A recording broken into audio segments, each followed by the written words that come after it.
సర్లే ఫస్ట్ ఎందుకు పిలిచారో అది చెప్పండి ఫస్ట్.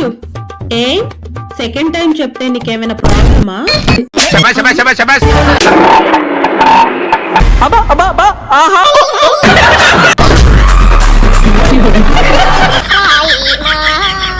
సర్లే నైట్ కి ఏం చేస్తున్నావు? చేతబడి చేస్తున్నాను. వచ్చి పూజలో కూర్చుంటారా?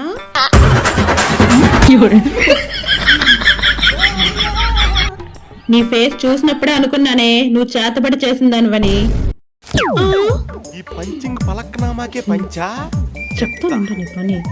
అవునా అత్తయ్య గారు, అందుకోసమేనా బయట అందరూ అచ్చం నువ్వు మీ అత్తయ్యలాగే ఉన్నావమ్మా అని అంటున్నారు. దమ్ముంది, ఎంత మాట ఉన్నది చెప్తావు. హాయ్ ఫ్రెండ్స్, కింద బయోలో ఫుల్ వీడియో ఇచ్చేసాను, చూసి నా ఛానల్ ని సబ్స్క్రైబ్ చేసుకోండి. Thank you.